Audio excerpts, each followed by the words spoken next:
राधा स्वामी जी। वाणी वाणी राधा स्वामी दयाल सतनाम सतपुरुष की।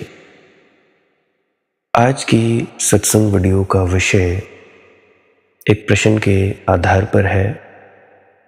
अभी 3-4 दिन पहले एक बहन ने मुझसे प्रश्न किया कि मनदीप भाई, तुम तो कहते हो परमात्मा को पाना बड़ा सरल है, पर तुम्हारी बातों से ऐसे लगता है कि बड़ा कठिन है, और तुम बार बार कहते हो कि बड़ा आसान है।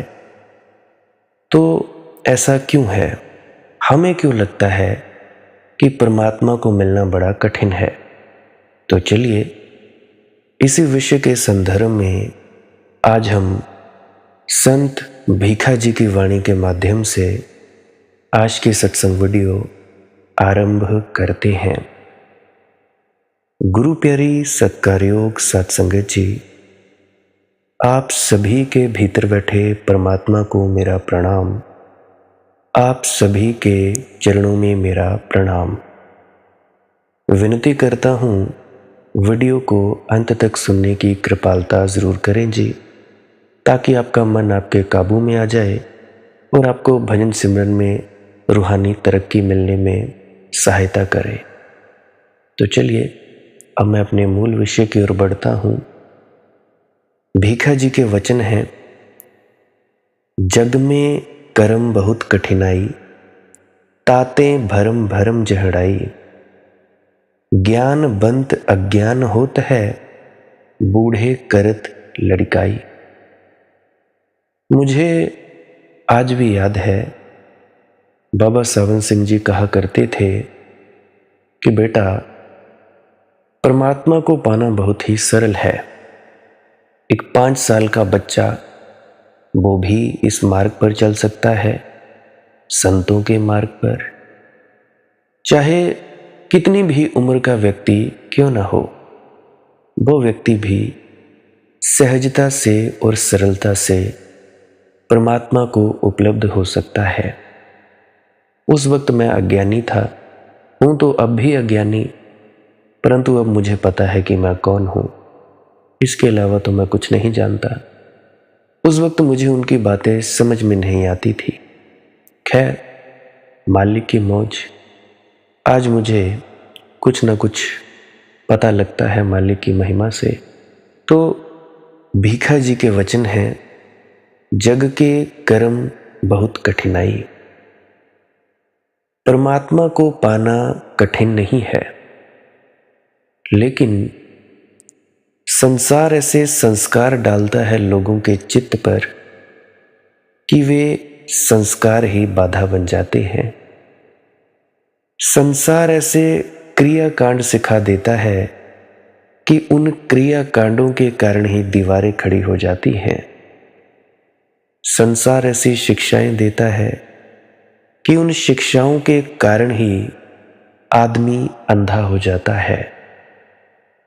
परमात्मा को ना देख पाने में हिंदुओं का हाथ है, मुसलमानों का हाथ है, ईसाइयों का, जैनों का, बौद्धों का, शास्त्रों का, पंडितों का, संप्रदायों का हाथ है। ईश्वर को तो वही देख सकता है जो व्यक्ति संप्रदाय मुक्त हो, जो पक्षपात मुक्त हो, जिसने शास्त्र को अलग हटाकर रख दिया हो, जिसकी आंख पर शास्त्रों के चश्मे चढ़े हैं, वह परमात्मा को नहीं देख सकता। परमात्मा को देखने के लिए निर्विचार आंख चाहिए, और शास्त्र तो विचार और विचार और विचार देते हैं। इसके अतिरिक्त कुछ भी नहीं है। अब अगर तुम लोग मेरी वीडियोस को भी सुनते होगे दिमाग में जानकारियां इकट्ठी करने के लिए, तो मेरी वीडियोस भी कचरे के समान हैं। सीधी बात कहता हूं, अगर मेरी वचनों को सुनकर तुम लोगों ने अमल नहीं किया तो मेरी वीडियोस कचरा हैं। हालांकि आने वाले वक्त में कोई और संत महात्मा कहे इस बात को कि मनदीप जो भी कहता था वो कचरे से ज़्यादा नहीं। तुम लोग ऑफेंड हो जाओ, गुस्सा कर जाओ कि भाई इसने क्यों कहा, तो मैं खुद ही कह देता हूँ कि भाई बिना अमल के मेरी जितनी भी बातें हैं सब कचरे के समान हैं। लाख चाहे तुम सुनते रहो, चाहे तुम बुद्धि दौड़ाते रहो, अमल नहीं करोगे तो फिर भाई कोई फायदा नहीं है। सबसे बेहतर तरीका है मुझे सुनने का, आंख बंद करो और वीडियो लगा दो। ध्यान में उतर जाओगे, एक फायदा। ध्यान में नहीं उतरोगे, शांति मिलने लगेगी, दूसरा फायदा। अगर शांति भी नहीं मिलती तो तुम्हारे दिमाग में तुम्हारे तर्क काटे जाएंगे। तुम्हें जिंदगी जीने की कला आएगी कि हमें जीवन कैसा जीना चाहिए, संसार में कैसे रहना है, हमें आध्यात्मिक जीवन कैसे व्यतीत करना है, हमें अपने घर परिवार में कैसे रहना है, रिश्तेदारों में कैसे रहना है। तो इसकी तुम लोगों को अकल आएगी। वो महाराज जी की वाणी है, सुनिए दुख पाप का नाश। इस सुनने मात्र से ही दुखों और पापों का नाश हो जाता है। किसको सुनने से? सच्चे व्यक्ति को सुनने मात्र से। कैसे? सुनते सुनते तुम्हारे भीतर बात जाने लगेगी। अनहद नाद की जो आवाज़ है, सृष्टि की आवाज़ है, उसके शब्दों में लिपट कर तुम्हारे कानों में जाएगी और तुम्हारे भीतर उतरेगी और तुम्हारी शक्ति बनेगी। पहला फायदा किसी व्यक्ति को सुनने का। अब बहुत से लोग होंगे, जो कोई भी है तो वो बहुतों को सुनते थे, परंतु जब भी महाराज चरण सिंह जी को सुनते हैं बड़ा ही आनंद आता है। दादा मंगाराम जी को, दादा भवानी जी को, बाबा जी महाराज को, या और भी बहुत सारे व्यक्ति हैं कमाई वाले, नाम तो मैं नहीं जानता, परंतु उनको सुनने में बड़ा आनंद आता है। इतना आनंद आता है जिसका कोई हिसाब नहीं। कुछ व्यक्ति जो ध्यानी नहीं है वो सो जाया करते हैं, तो वो सोना नहीं है, उनकी आवाज़ आपको योग निद्रा में फेंक देती है। योग निद्रा में डूब जाते हो। ध्यान के वक्त भी अगर तुम लोग सोते हो तो वो आम नींद नहीं है, उसको कहा जाता है योग निद्रा। बहुत सारे लोग हैं जो इस नींद से परेशान होकर दिमाग में और ज़्यादा विचारों को निमंत्रण देते हैं और उनके दिमाग में विचार ही विचार चलते हैं। जो मस्ती आती है वो खो जाती है। 2-2.5 घंटे ध्यान में बैठे, नींद आ गई, सारा दिन इसी फिक्र में, हाय हाय नींद आ गई, क्या करें क्या ना करें। तो इसी फिक्र में वो सब किया कराया ज़ीरो, सब पानी में चला जाता है। तो ये जो ध्यान के वक्त नींद आती है ये योग निद्रा होती है। धीरे धीरे इस निद्रा से जागा जाता है और आप लोग नहीं जागोगे, अपने आप जागोगे। अपने आप जैसे जैसे तुम्हारी जागृता बढ़ेगी, बढ़ते बढ़ते तुम्हारी ये नींद कम होती जाएगी। नींद में किसको कहता हूँ? ये जो तुम लोग बेहोशी में हो, इस चीज़ को मैं नींद कहता हूँ। शरीर तुम्हारा सोया रहेगा, पूरा का पूरा सुन्न हो जाएगा जैसे रात को सोते समय होता है, परंतु तुम्हारी चेतना, तुम्हारी जागृता, तुम्हारा होश रहेगा। तो ये अवस्था। और दूसरी बात, अनहद नाद की वाणी। सुनिए दुख पाप का नाश। अनहद नाद की आवाज़ अगर कानों में सुनाई पड़ गई तो इस आवाज़ को सुना करो। सुनते सुनते ही तुम भीतर उतरते जाओगे। जितना ज़्यादा इस आवाज़ से जुड़ते जाओगे उतना ज़्यादा तुम्हारे भीतर प्रेम पैदा होगा, भेदभाव मिटते जाएंगे। ये जो तुम ऊंच नीच करते हो, सत्संगी गैर सत्संगी, या ये शराबी या ये कबाबी, और भी बहुत सारे तुम भेद करते हो, तो ये सब भेद करना बंद कर दोगे। समभाव आ जाएगा। हर किसी व्यक्ति को तुम लोग एक नज़र से देखना शुरू कर दोगे। परंतु होगा किनको? जो भीतर इस धुन को सुनते सुनते अंतस में उतरता चला जाएगा। जितना गहराई से अपने अंदर जाओगे उतनी ही ज़्यादा तरक्की होती चली जाएगी। इस देहि विच नाम निधान है, ज्ञान रतन प्रगट होए। इस शरीर में, ये जो शरीर है ये तो है स्थूल शरीर, इस शरीर के भीतर भी शरीर है, सूक्ष्म शरीर, उसके पीछे भी कारण शरीर है, जिसके कारण आप सब लोग बोल पा रहे हो, समझ पा रहे हो। इस देहि विच नाम निधान है, ज्ञान रतन प्रगट होए। ज्ञान का जो रतन है वो प्रकट होता है। ज्ञान ध्यान तुन जानिए, अकथ कहावै सोए। अब बहुत से लोग सोचते होंगे कि ये रोज रोज एक ही बात कहता है, हर तीसरे चौथे दिन एक बात कह देता है। मैं इसीलिए कह देता हूँ ताकि आप लोगों को पता लगता रहे कि मैं इशारा किसकी ओर कहता हूँ। ज़रूरी क्या चीज़ है? सबसे ज़्यादा ज़रूरी चीज़ है इस अनहद नाद की धुन को सुनते सुनते भीतर चले जाना, अपने अंतस में चले जाना। जितना ज़्यादा तुम्हारे तरक्की होती जाएगी, तुम लोगों को आनंद बढ़ता जाएगा, मस्ती आती जाएगी, भेदभाव खत्म होंगे, तुम्हारे अंदर से विकार धीरे धीरे खत्म होने शुरू हो जाएंगे। तो इसीलिए बाबा नानक ने कहा, सुनिए दुख पाप का नाश। परंतु शास्त्रों में क्या है, किताबों में क्या है? किताबों में विचार हैं, क्रियाकांड हैं। ऐसा करो तो परमात्मा मिलेगा, ऐसा सोचो तो परमात्मा मिलेगा। और मज़ा ये है कि परमात्मा मिला ही हुआ है। कुछ ना सोचो, कुछ ना करो, अभी मिल जाए। घड़ी भर को भी शून्य होकर बैठ जाओ, कुछ ना सोचो, कुछ ना करो, अभी मिल जाए। मुझे जैन फकीर की बात याद आती है।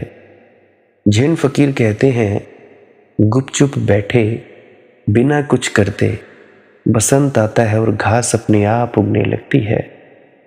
गुपचुप बैठे, सिटिंग साइलेंटली, ना कुछ करते, डूइंग नथिंग, बसंत आता है, द स्प्रिंग कम्स, और घास अपने आप बढ़ने लगती है। And the grass grows by itself, grass grows by itself.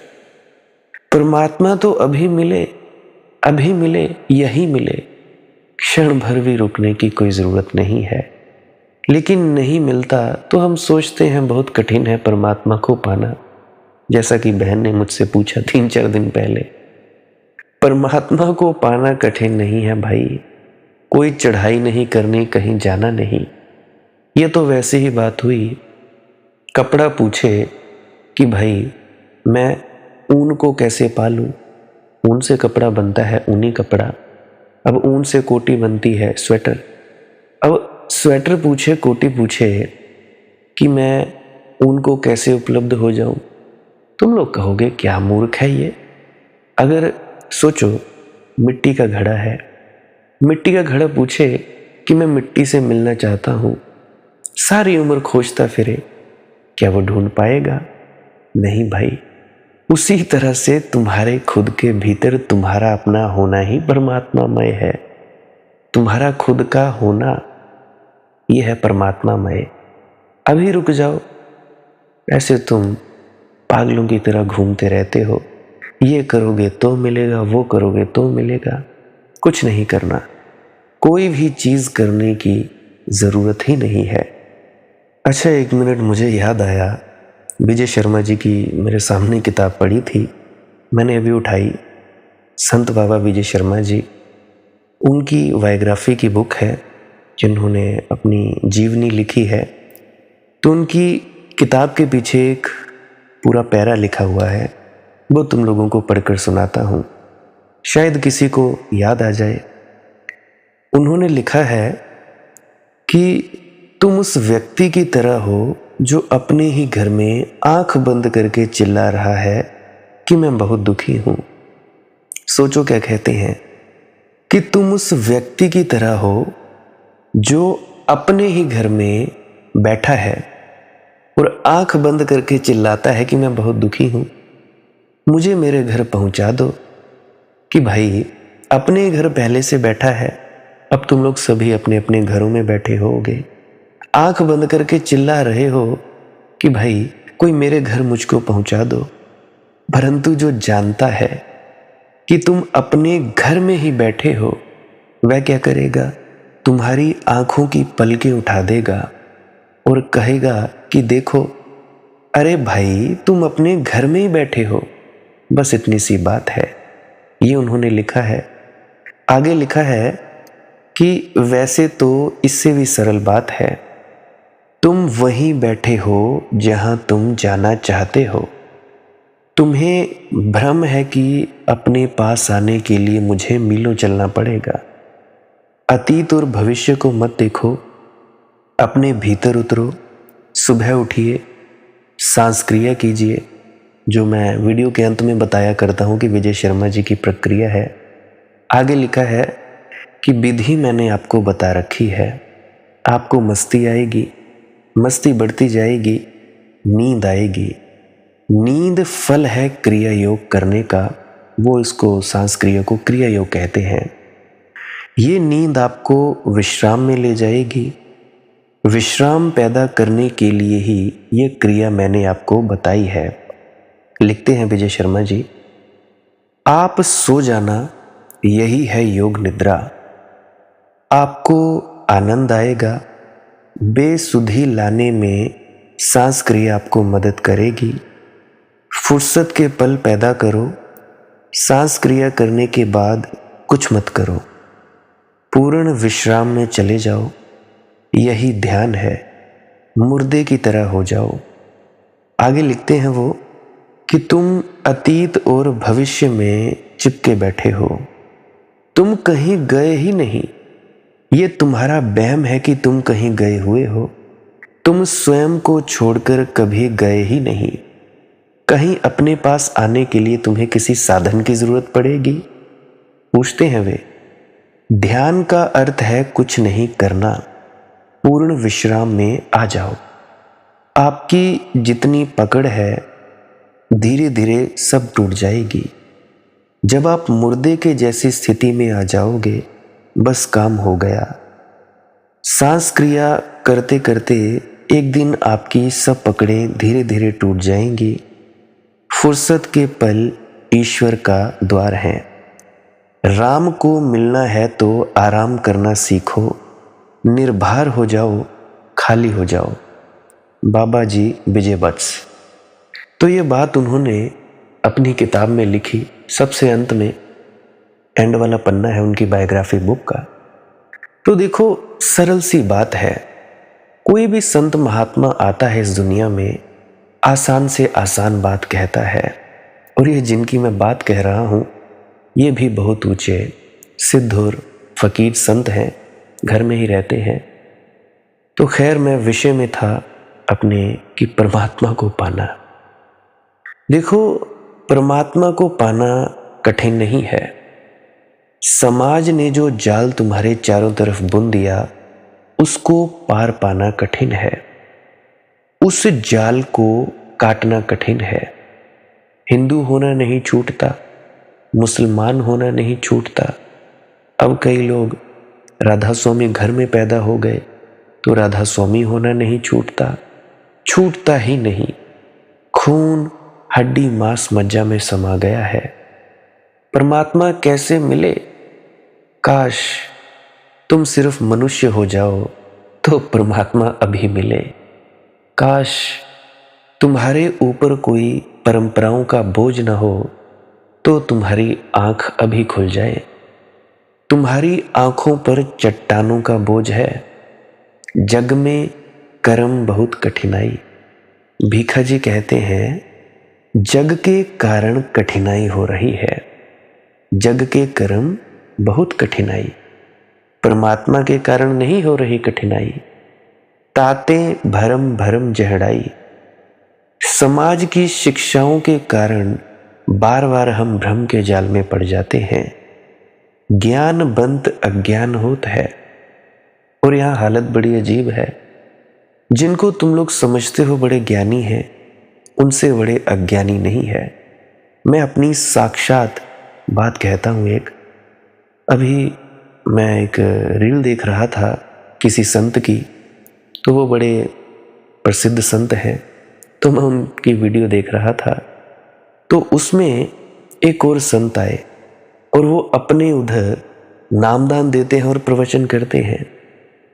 नामदान देते हैं और प्रवचन करते हैं, और वे उनके पास जाकर पूछ रहे हैं कि भजन में मन नहीं लगता।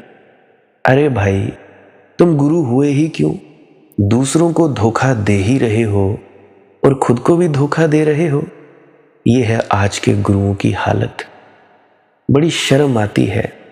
जब तक भीतर परमात्मा की प्राप्ति ना हो जाए, भाई बोलना क्यों है? चलो ठीक है, बोल देते हो, प्रचार प्रसार करते हो, कोई बात नहीं। गुरु क्यों बनते हो? लोगों को क्यों भरमा रहे हो? और कई लोग मेरे पास आते हैं, बड़े बड़े सत्संग करता अपने आप को पहुंचे हुए कहते हैं, पूछते हैं कि मंदी बेटा मन नहीं टिकता। मैं पूछता हूँ यार, तुम तो बहुत बढ़िया सत्संग करता होगे, तुम्हारा जो लहजा है कहने का वो ठीक है, हालांकि मेरा लहजा इतना स्ट्रांग नहीं है, तुम्हारा बहुत बढ़िया है मेरे से। तो तुम क्यों पूछ रहे हो भाई तुम्हारा मन नहीं टिकता? तुम्हारा तो टिकना चाहिए। कितने सालों से तुम सत्संग करता हो, प्रचार प्रसारक हो, और कई तो गुरु आ जाते हैं, गुरु पदवियों पर बैठे, 500-500, 600-600, 1000-1000 शिष्य हैं। वो पूछते हैं मेरे से कि बेटा ये बताओ। बड़ी अजीब सी बात है, दुनिया पाखंडों में पड़ी है। अब गुरु बनना तो आसान है, बन गए गुरु, बांटने लगे लोगों को कुछ ना कुछ। अब मुझे याद आती है, नामदान दे दो बकरी की 3 टांग। अब बकरी की 3 टांग नामदान होता है, देते जाओ, हो जाओ गुरु। गुरु बनना बड़ा आसान है, सदगुरु बनना भाई बड़ा मुश्किल। बन जाते हो, असलियत में उस कसौटी पर जो कसे जाते हैं ना लोग, फिर हार जाते हैं, फिर जेलों में धक्के खाते हैं, फिर केस पे केस होते हैं।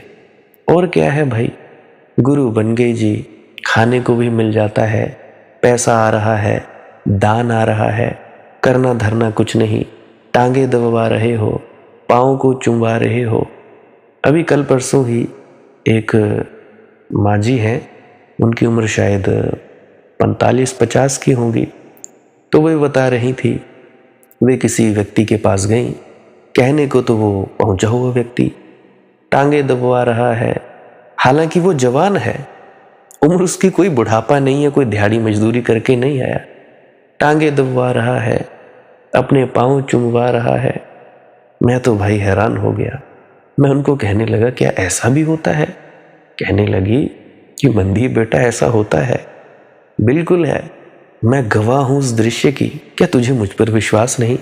मैंने कहा हाँ, आप पर तो मुझे विश्वास है, आप झूठ कैसे बोल सकते हो? तो ये है हाल। खाने को रोटी मिल जाती है, चलो रोटी तक कोई बात नहीं है, परंतु लोगों को ढोंग पाखंड बताना, बांटना ढोंग पाखंड, ये तो कोई अच्छी बात नहीं। अगर तुम में दम है तो सच्चे हो जाओ ना, झूठे झूठे क्यों होते हो? फिर कहते हो कि भाई हमें तुम्हारी बात से बुरा लगता है। अरे लगना है तो लग जाए ना, तुम लोग झूठे हो तभी बात चुभती है ना। अब चोर को चोर कहो, बड़ी चिढ़ मचती है तूने मुझे चोर क्यों कहा? मैं तो हूं नहीं। अरे मूर्ख, तू चिढ़ा ही क्यों? अगर तू चोर नहीं है तो चिढ़ा ही क्यों? अगर है तो भाई चिढ़ रहा है। चोर को ही चोरी का डर होता है, हमारे इधर कहते हैं चोर को ही चोरी का पाड़ा होता है भाई। तो क्यों लोगों को ढोंग पखंडों में फैलाते हो? बड़ी अजीब हालत है भाई। जिनको तुम समझते हो बड़े ज्ञानी हैं, उनसे बड़े अज्ञानी कोई नहीं है। पंडितों से ज्यादा बड़े मूड खोजने असंभव है, पंडितों से बड़े। और पंडितों से ये मत समझना कि मैं कोई वेद वचन बोलने वालों को कह रहा हूं। पंडित मैं उसको कहता हूं जो पढ़ पढ़ के तोता रटंत हो गए हैं। पंडितों से ज्यादा बड़े मूड खोजने संभव हैं भाई, क्योंकि पंडित के पास मात्र शब्द होते हैं, कोई अनुभव नहीं होता। शब्दों से ना तो भूख मिटती है और ना प्यास बुझती है। शब्दों को ना तो ओढ़ सकते हो ना बिछा सकते हो। अगर बारिश होगी तो छत शब्द में काम में नहीं आएगा। छत सच में चाहिए भाई। छाता शब्द काम में नहीं आएगा कि तुम जपने लगे छाता छाता छाता छाता। अरे अरे क्या कर रहे हो तुम? अब मैं तो नाम जप कर रहा हूं। ऐसे नहीं होगा। छाता चाहिए। आग लगेगी तो जल शब्द से तुम उसे ना बुझा सकोगे। जल चाहिए ही चाहिए। ये नाम जब तुम्हें दिया गया था ताकि तुम्हें याद रहे कहां तुम्हें जाना है, परंतु तुम इसको रटने में ही लगे रहते हो, रुकते ही नहीं। राम राम राम राम राम राम, राधा राधा अरे उसके आगे भी तो बढ़ो। हाँ ठीक है, याद आ गई कि राम से मिलना है। अब मिलने की प्रक्रिया में भी तो संलग्न हो जाओ। अब मान लो तुम्हारी चाबी खो गई, ताला लगा है तुम्हारी पेटी को, चाबी खो गई। अब तुम चाबी चाबी जपते रहो, चाबी चाबी चाबी चाबी। हाँ ये तो पता लग जाएगा कि चाबी खोजनी है।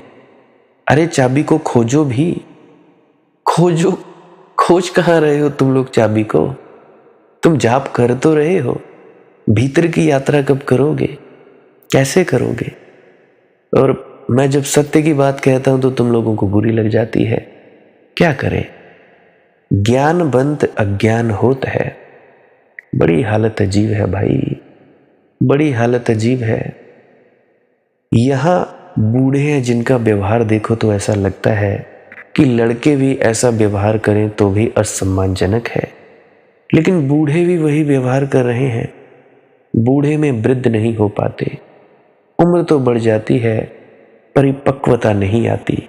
जीवन तो जो है उसको स्वीकार कराता है और पंडित उसके संबंध में जानकारियां करता है। अक्सर पंडित के पास तुम्हें बड़े सुंदर लच्छेदार तर्कयुक्त शास्त्र संबंध विचार मिलेंगे। बस विचार, उसके जीवन में तलाशोगे तो कुछ भी ना पाओगे। बूढ़ों का व्यवहार देखो, बुढ़ापा आ गया, बाल सफेद हो गए, वृद्ध जैसी कोई बात नहीं। और ये 12 साल के लड़के ने जाना पहचाना, भीखा जी खूब प्रतिभा रही होगी, तलवार की धार रही होगी, जन्मों जन्मों का निखार होगा। सदियों सदियों में किए गए सत्संग की गरिमा के कारण ही यह संभव हो पाया होगा। आगे भीखा जी लिखते हैं, परमारथ तज स्वार्थ से वही यह धो कोनी बढ़ाई। क्या बोलते हैं कि परमात्मा को तो छोड़ दिया है, परम अर्थ को तो छोड़ दिया है, स्वार्थ में लगे हैं। छोटे छोटे क्षुद्र स्वार्थ, 2 कौड़ी के स्वार्थ, उनके लिए आदमी क्या क्या करने को तत्पर है, क्या क्या करने को तैयार है, कितना अपमानित होने को तैयार है, कितना निंदित होने को तैयार है। कौड़ियों के पीछे दौड़ रहा है व्यक्ति और हीरे पड़े हैं जिन पर उसकी नजर नहीं जाती, क्योंकि दौड़ उसकी कौड़ियों के पीछे लगी है। पर मारत तज स्वार्थ से वही, जिनमें थोड़ा बोध है वे तो जीवन के परम अर्थ को खोजते हैं, परमार्थ को। क्योंकि ये जो जीवन है ये तो मौत आएगी और पहुंच देगी। इसके पहले ही उस परम अर्थ को खोज लेना है जिसकी कोई मौत नहीं है, जिसका कोई अंत नहीं है। फिर स्वार्थ की बात मौलिक रूप से भ्रांति पर खड़ी है, क्योंकि मैं हूं ही नहीं और इस मैं के ही कारण मेरे का विस्तार कर रहा हूं। और यह प्रथम चरण ही भ्रांत है। मैं हूं ही नहीं, परमात्मा ही है। हम तो सिर्फ उसके सागर की लहरें हैं। लहरों का क्या अस्तित्व है? अभी है, अभी गई। सागर सदा है, जो सदा है वही सत्य है। क्या लहर बिना पानी के हो सकती है? और अगर लहर पानी को खोजने जाए तो क्या मिलेगा उसे पानी? वो खुद ही पानी है। शब्द बदल गए हैं। जीव खुद ही परमात्मा है, परंतु जैसे ही भाव आया जीव, वैसे ही जीव हो गया। भाव मिटा कि परमात्मा हुआ। तुम लोग जितने भी लोग मुझे सुन रहे हो, सब रात को सो जाते हो। रात को जैसे ही सो जाते हो, सब परमात्मा हो जाते हो। और जैसे ही उठते हो, कोई हिंदू, कोई मुसलमान, कोई सिख, कोई जैन, कोई ईसाई, कोई राधा स्वामी, कोई सत्संगी, गैर सत्संगी, ये सब हो जाते हो। जो अवस्था गाढ़ी नींद में आती है, अगर वही अवस्था जागते जागते आ जाए, तब समझना कि पहुंच गए। इशारा समझ लेना, पकड़ पाओ तो ठीक, नहीं तो चलो फिर कभी पकड़ पाओगे, वो भी मालिक की मौज। वेद वेदांत को अर्थ विचारही, बहुविधि रुचि उपजाई। भीखा जी कहते हैं कि खूब उलझ रहे हैं, खूब कुतूहल से भरे हैं, वेद वेदांत का अर्थ विचार रहे हैं, बाणियां पढ़ रहे हैं, विवाद कर रहे हैं, सिद्ध कर रहे हैं कि ऐसा अर्थ की वैसा अर्थ है। गुरबाणी के कितने ही अर्थ निकाल लेते हैं लोग, श्रीमद् भागवत गीता के कितने ही अर्थ निकाल लेते हैं लोग, और किसी को चिंता नहीं पड़ी कि अनुभव में उतरे। क्या कहा कृष्ण ने अर्जुन को? कृष्ण जिस तल से बोल रहे हैं उस तल पे चले जाएं, इसकी चिंता किसी को नहीं। गुरु नानक ने श्री गुरु ग्रंथ साहिब जी में बाणी तो दर्ज की, परंतु हम कभी भी उस तल तक पहुंचने की कोशिश नहीं करते जहां से उनमें बाणी का उच्चारण हुआ, जहां से उन्होंने कहा एक ओंकार, सतनाम, कर्ता पुरख। किस कर्ता पुरख की बात कर रहे हैं वे? वहां तक तुम तो जाते नहीं। जाना कहाँ है, भीतर ही तो पहचान करोगे। No thy self. कोई किसी को चिंता नहीं पड़ी कि अनुभव में उतरे, बस पाठ ही पाठ करते रहते हैं, वो भी बेमन से करते हैं क्योंकि करना है। दिल में कोई प्रेम प्यार नहीं, दिल में कोई श्रद्धा नहीं, बस क्योंकि सभी सम्मान करते हैं तो हम भी कर लेंगे। नहीं भाई, ऐसा नहीं। अनुभव की चिंता करो। गुरबाणी जो कहती है वो गुरुओं का सारी जिंदगी का निचोड़ है भाई। गुरबाणी के ऊपर चलोगे तब तुम श्री गुरु ग्रंथ साहिब की इज्जत करोगे। ऐसे तो तुम लोग अपमान ही कर रहे हो। और क्या कर रहे हो? महात्मा बुद्ध की मृत्यु हुई और बुद्ध के शिष्य 36 संप्रदायों में बंट गए।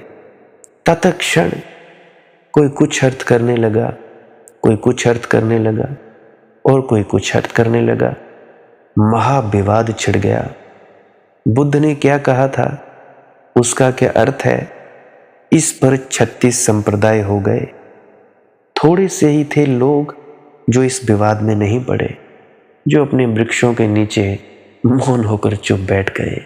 किसी ने ऐसे ही मौन होकर चुप बैठे मंजूश्री से पूछा, बुद्ध का एक अद्भुत शिष्य, कि ना तो तुम रो रहे हो, ना तुम दुखी दिखाई दे रहे हो, ना ही तुम विवाद में पड़े हो। क्योंकि सारे शिष्य विवाद में पड़े हैं कि बुद्ध के वचनों का ठीक ठीक अर्थ क्या है। मंजूश्री ने कहा, बुद्ध चले गए, मैं भी चला जाऊंगा। बुद्ध तक चले गए तो मेरी क्या हस्ती, मेरी क्या विसात।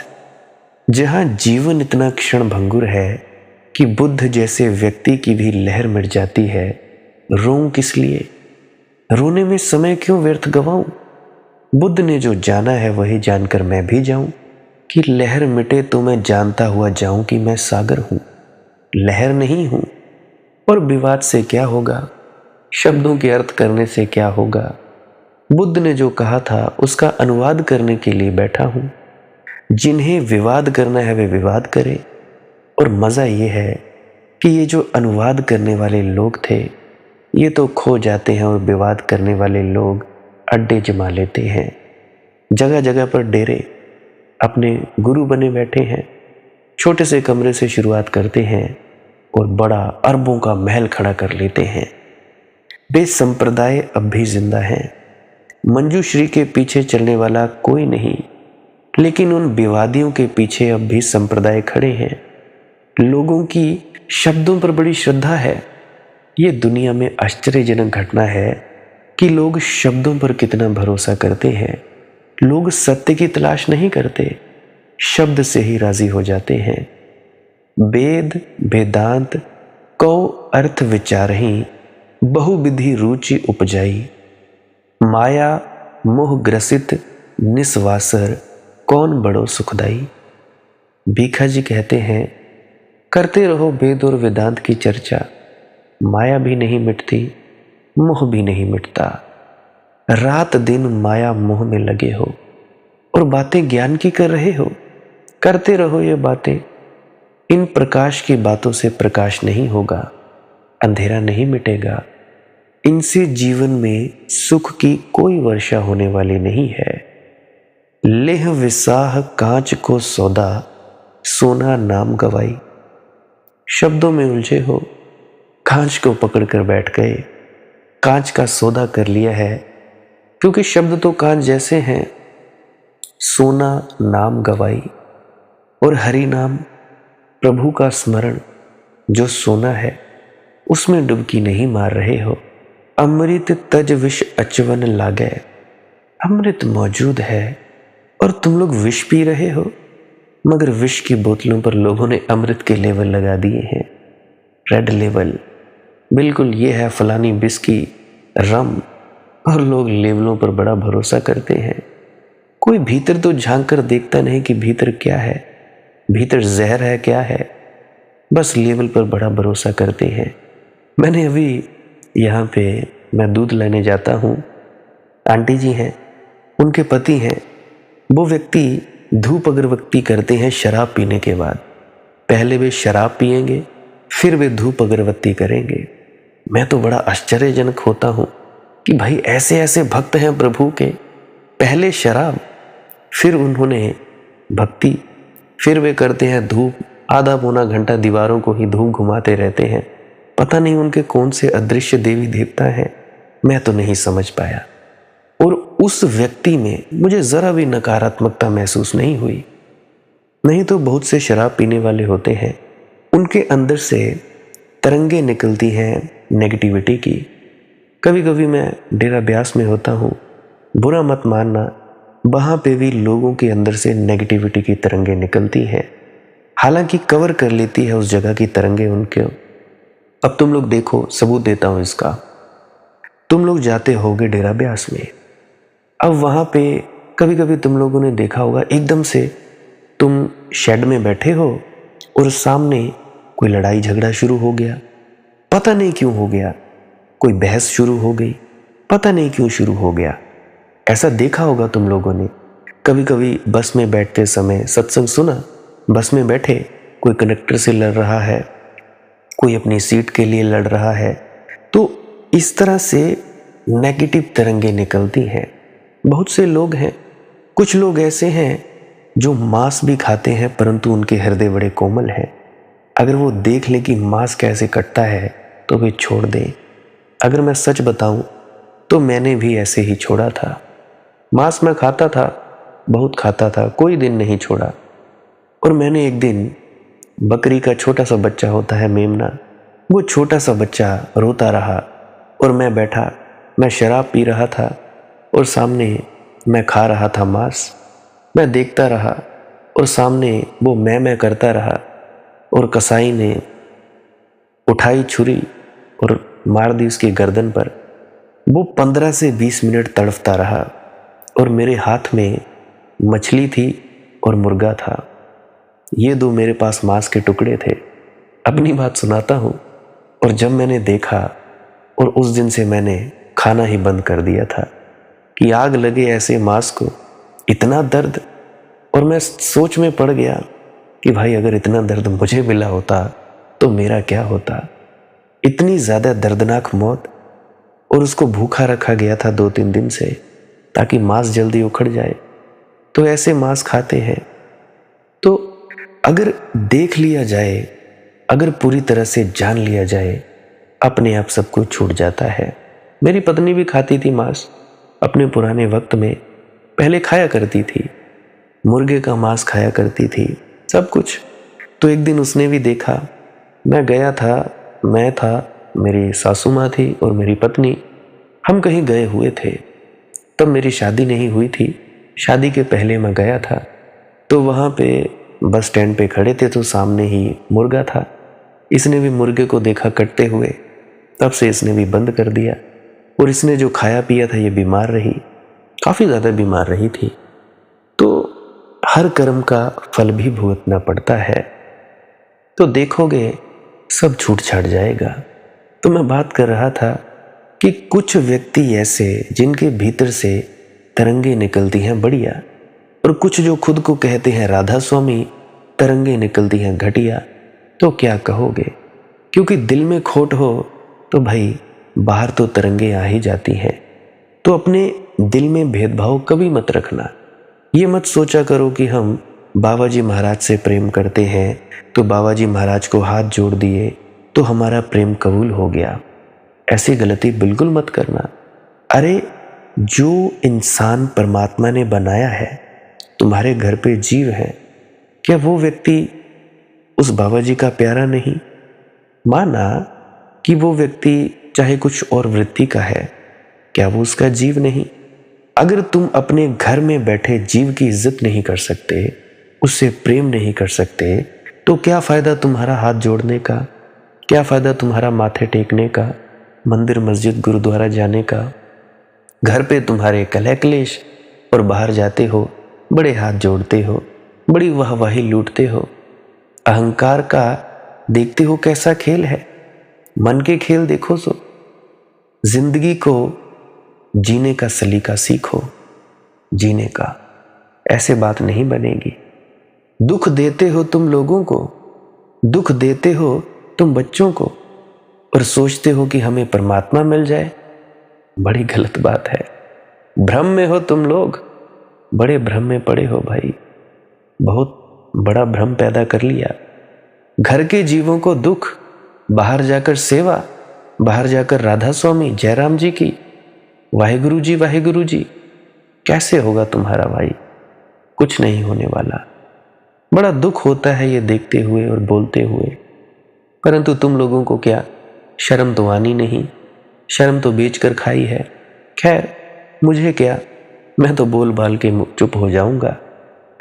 अमृत तज विष अचवन लागे, कांच को पकड़कर बैठ गए।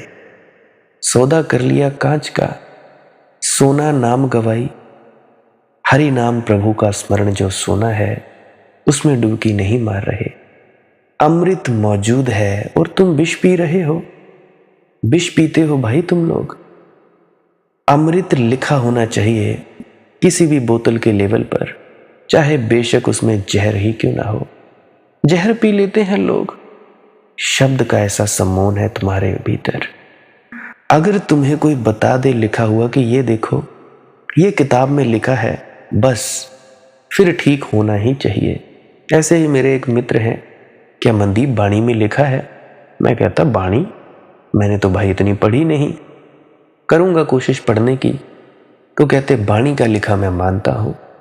कुछ भी लिख दो भाई, कुछ भी, बस ठीक होना ही चाहिए। ना समझते हैं ना अमल करते हैं, बस बाणी ही बाणी। उस व्यक्ति की कोई कीमत नहीं जो अपने अनुभव से बोलता है। लिखा हुआ तो ठीक ही होना चाहिए।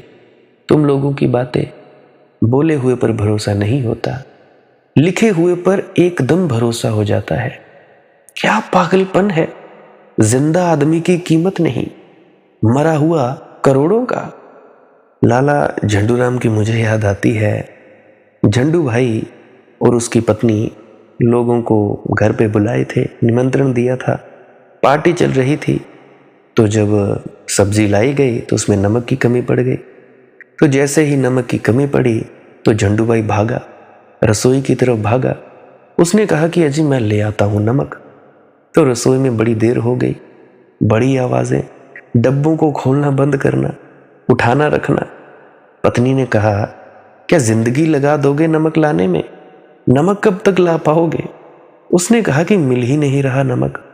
पत्नी ने कहा आंख के अंधे हो, तुम्हारे सामने ही जिस डिब्बे पर मिर्च लिखा है उसी में तो नमक है। लेकिन लेवल के भरोसे वाला आदमी तो मिर्च लिखा सोचकर छोड़ दिया था। मगर स्त्रियों की बुद्धि अपने ढंग की होती है। जिस पर मिर्च लिखा है उसमें नमक रखा है। प्राइवेट कोड उनका अपना निजी है। खुद की रसोई है तो ठीक है, चलता है, लेकिन दूसरा कैसे खोजेगा? और शब्दों पर लोगों के ऐसे भरोसे हैं कि जब मिर्च लिखा है तो बात खत्म हो गई।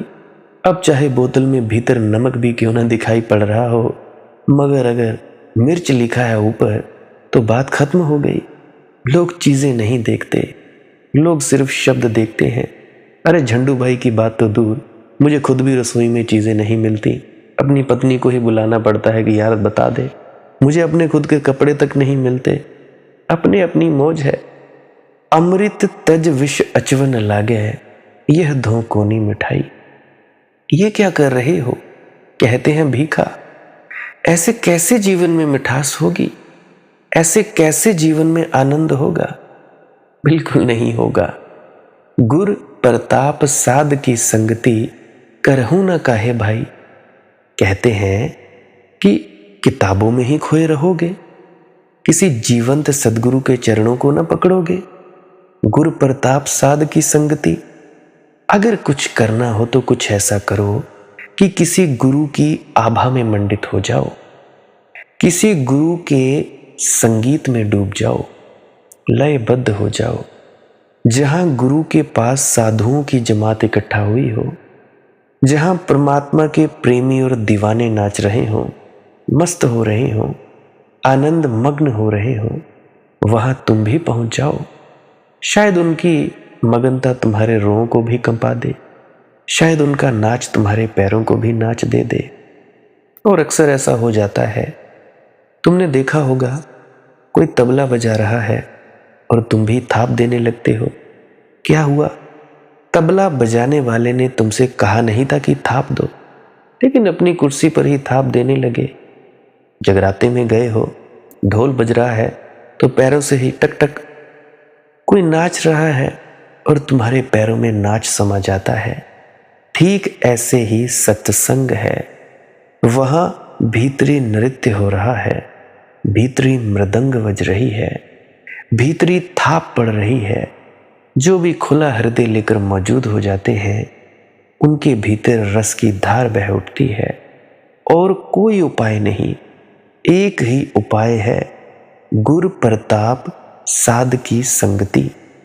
अब तो भाई भीखा जी ने भी कह दिया, साध की संगति। सत्संग सुनो तो सुना करो भाई सत्संग, और भजन सिमरन किया करो, ध्यान में डूबा करो।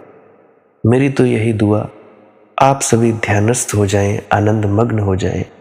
मैं तो यही प्रार्थना करता हूं परमात्मा से। आप लोग मुझे इतना प्रेम प्यार देते हो, इसके लिए धन्यवाद। आप लोगों को भी प्रेम प्यार ही मिले।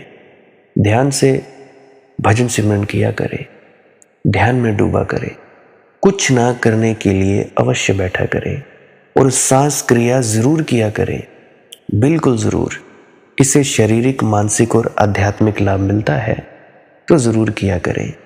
बाकी मैं कह सकता हूँ, आपकी अपनी मौज है। और आपकी अगर कोई दुख तकलीफ है तो कमेंट सेक्शन में लिख सकते हो। आगे मालिक की मौज है, उसकी अपनी मर्जी, वो चाहे तो कुछ भी कर सकता है। तो भजन सिमरन करें, ध्यान में डूबा करें। भजन सिमरन क्या है? भजन और सिमरन दो अंग हैं। सिमरन है कुछ शब्दों का जाप करना जो आपको आपके सदगुरु द्वारा बताए जाते हैं। कोई भी जाप हो सकता है, कोई भी शब्द हो सकते हैं। करना क्या है? किसी कमरे में बैठ जाइए, या रात को बैठ सकते हैं, सुबह बैठ सकते हैं, या जब भी आपको फुर्सत के लम्हे मिले बैठ सकते हैं। तो जब बैठें तो शरीर को बिना हिलाए डुलाए बैठना है। जो बैठ नहीं सकता तो वो लेट जाए, जो चौकड़ी नहीं मार सकता वो टांगे सीधी कर ले। कोशिश ये रहनी चाहिए कि ज़्यादा से ज़्यादा वक्त शरीर को बिना हिलाए डुलाए बैठा जाए। उसके बाद अपने शब्दों का जाप शुरू कर दें। आंख बंद रखें, आंखों पर ज़्यादा जोर नहीं लगाना है, कोई कष्ट नहीं देना है, नहीं तो सर में दर्द होगा और फिर आप लोगों को परेशानी हो सकती है। तो आपने क्या करना है? चुपचाप शांत होकर बैठे रहना है, शब्दों का जाप शुरू कर देना है। जितनी देर भी आप करना चाहो, आधा घंटा, पौना घंटा, 10 मिनट, 15 मिनट, या जितनी भी आपको आपके सदगुरु द्वारा दिया गया निर्देश है, जितना निर्देश है उसका पालन कीजिए। और उसके बाद दूसरा स्टेप करना बड़ा ही ज़्यादा ज़रूरी है। वो क्या है? वो उसी अवस्था में बैठे रहें या आसन भी बदल सकते हैं। ये जो शब्दों का जाप होता है, ये एकाग्रता के लिए होता है, ताकि मन की एकाग्रता आ जाए। और जब मन की एकाग्रता आ जाए, फिर दूसरा कदम क्या है? धुन सुनने के लिए बैठना। चुपचाप बैठे रहें, आंख बंद है, शब्दों का जाप बंद कर देना है। और अगर कोई भी आपके गुरु महाराज है, उनको आप स्मरण कर रहे थे, याद कर रहे थे, आंखों के सामने शक्ल ला रहे थे, तो उसको लाना बंद कर दीजिए। शब्द धुन सुन रही है तो सुनते रहिए, आंख बंद करके अंधेरे में ही टिके रहें। टिके रहना है और ये इच्छा नहीं करनी है कि कुछ दिखे, कहीं पहुंचा जाए, परमात्मा को पाना है, ये करना है, वो करना है। याद रखें, ना कुछ समझना है, ना कुछ देखना है। ऐसे ही अज्ञानी होकर इसी अंधेरे में पड़े रहें। इसी अंधेरे में पड़े रहना है बस। उसके बाद जो होगा सो होगा। और अगर कोई अनुभव हो भी गया तो इससे ये नहीं कि अगली बार फिर से कामना करनी है कि ये वैसे ही हो। कामना ही सबसे बड़ी अड़चन है, इच्छा ही सबसे बड़ी अड़चन है, किसी चीज की तृष्णा करना ही सबसे बड़ी अड़चन है, मांग ही वासना है। अगर परमात्मा चाहिए तो कुछ नहीं मांगना है, चुपचाप बस बैठो, अपने आराम में बैठो, अपने विश्राम में बैठो। धीरे धीरे धीरे वो होगा जो होना चाहिए। अगर मैं ज़्यादा बोलूँगा तो आप लोग फिर से उसकी कल्पना कर लोगे कि जी ऐसा होता है, खंड ब्रह्मांड ऐसे होते हैं, चांद तारे दिखेंगे, फलाना ढिकाना। तो मैं ऐसा नहीं कहूँगा, मैं बस इतना कहूँगा, जो कुछ दिखता है, कुछ भी दिख जाए, वो मन है, वो माया है। जो नहीं दिखता वही आत्मा है, वही आत्मा में होना है। अब जैसा कि तुम लोग इसी अंधेरे में टिके रहोगे, टिके रहोगे, टिके रहोगे, तो कुछ दिनों के बाद या महीनों के बाद एक प्रकाश आएगा। वो प्रकाश पूरे शरीर में फैलता जाएगा और धीरे धीरे तुम इस प्रकाश के सहारे अपने आप में स्थित होगे। अब देखो, इस प्रकाश को देखने वाले भी तुम हो और इस शब्द धुन को सुनने वाले भी तुम हो। अब जो ये शब्द धुन को सुनता है और प्रकाश को देखता है, ये तुम हो। तो अपने आप में स्थित होना है, अपने आप को जानना ही सच्चा आत्मज्ञान है। खुद को जानना, खुद को जान लिया, मालिक को फिर जान जाओगे। तो इतनी सी प्रक्रिया है। और आगे आप श्वास क्रिया भी कर सकते हो। ये मुझे बताई गई थी विजय शर्मा जी द्वारा। वो एक उच्च कोटि के संत हैं, तो उन्होंने मुझे बताई और मेरा फर्ज बनता है कि आप सभी को बताऊं। वैसे तो मैं रोज रोज बताता हूं, फिर भी आज फिर से बता रहा हूं। श्वास क्रिया क्या है? नाक से सांस लेना है, मुंह से छोड़ना है। लंबा सांस लेना है नाक से और मुंह से छोड़ देना है। 15 मिनट करें, 20 मिनट करें, आधा पौना घंटा, जितनी देर भी आप कर सकते हो करें। करने के बाद करना कुछ नहीं है, चुपचाप आंख बंद करके बैठ जाना है। लेट सकते हो तो लेट सकते हैं, वो आपकी अपनी इच्छा है। नींद आ जाए तो सो जाना है, तो शरीर को कष्ट नहीं देना है। अगर सर घूमे घूमने देना है, अगर आपका शरीर कांपे तो कांपने देना है। उसकी आपने दिक्कत, परेशानी और चिंता नहीं लेनी है, ये सब होता ही है। और मरने से डर लगे तब भी नहीं डरना है, ये होता ही है। क्या कहा मैंने? 15 से 20 मिनट कर सकते हैं, उसके बाद चुपचाप बैठें और अपने भीतर अपने आप उतर जाओगे। ठीक है जी। प्रेग्नेंट लेडीज़ बिल्कुल ना करें, जिनको दिल की बीमारी है या गोलियां वगैरह खाते हैं वो भी बिल्कुल ना करें, और बाकी सब कर सकते हैं। जिनको नींद नहीं आती वो अवश्य करें, और जिनको थोड़ा डिप्रेशन रहता है वो भी अवश्य करें, और जिनके बच्चे थोड़े पढ़ाई में कमज़ोर हैं वो भी ज़रूर करें। बाकी आपकी मौज है, करना हो करिए, नहीं तो आपकी अपनी अपनी इच्छा है। और ध्यान दें, जब सिमरन करें तो उसके बाद सीधा भजन पे बैठें, और जब ये श्वास क्रिया करें तो इसके बाद सीधा भजन के लिए बैठें। अलग अलग प्रक्रियाएं हैं, एकाग्रता के लिए है श्वास क्रिया और एकाग्रता के लिए ही है भजन सिमरन। सिमरन भी एकाग्रता के लिए और श्वास क्रिया भी एकाग्रता के लिए। ठीक है, मिक्स नहीं करना है, अलग अलग करिए। अगर श्वास क्रिया करी तो उसके बाद सीधा धुन सुनने पर बैठें। अगर सिमरन के शब्दों का जाप किया उसके बाद फिर से धुन सुनने पर बैठे। बाकी आपकी अपनी मौज है, जो आपको रुचे वो कर सकते हो। अगर धुन सुनने लगे तो धुन सुनने पर ही डायरेक्ट बैठा जाए, परंतु श्वास क्रिया मत छोड़ना, क्योंकि श्वास क्रिया करने से शारीरिक, मानसिक और आध्यात्मिक लाभ मिलता है। तो बाकी आप कीजिए, आपकी मौज है। और कोई प्रश्न है तो कमेंट सेक्शन में पूछ सकते हैं, या इंस्टाग्राम, टेलीग्राम, फेसबुक पे सर्च करें मालिक की मौज सत्संग, तो वहाँ पे पूछ सकते हैं। प्रश्न पूछने से पहले एक विनती, आप लोग पुरानी सत्संग वीडियोस को अवश्य सुनिए। क्या पता आपके प्रश्नों के जवाब मिल जाएं और आप अपने भीतर ध्यान में उतर जाएं। बाकी आपकी अपनी मौज है। लाइक कर सकते हैं इस वीडियो को अगर आपको कुछ सीखने को मिला है, और कमेंट सेक्शन में राधा स्वामी ज़रूर लिखें। सब्सक्राइब कर सकते हैं इस चैनल को अगर रोज़ रोज़ नए नए सत्संग सुनना चाहते हैं। और बाकी आप सत्संग लगा के छोड़ दीजिए और बस छोड़ दीजिए। सुनते सुनते आप ध्यान में प्रवेश करेंगे या तो आप जी सो जाएंगे, तो आपकी मौज है। बाकी आप लोग अगर शेयर करना चाहो अपने मित्रों तक तो कर सकते हैं, नहीं तो मालिक की मौज है, कोई चक्कर नहीं है। आप मुझे इतने अंत तक सुनते हो, इतने अंत तक सुनने के लिए आपका बहुत बहुत शुक्रिया, बहुत बहुत धन्यवाद। और मुबारक हो आप लोगों ने जो आनंद प्राप्त किया। अब मैं अपने गुरु महाराज को प्रणाम करता हूँ। आप सभी के भीतर बैठे परमात्मा को भी प्रणाम करता हूँ। मेरा प्रणाम स्वीकार करें। राधा स्वामी जी।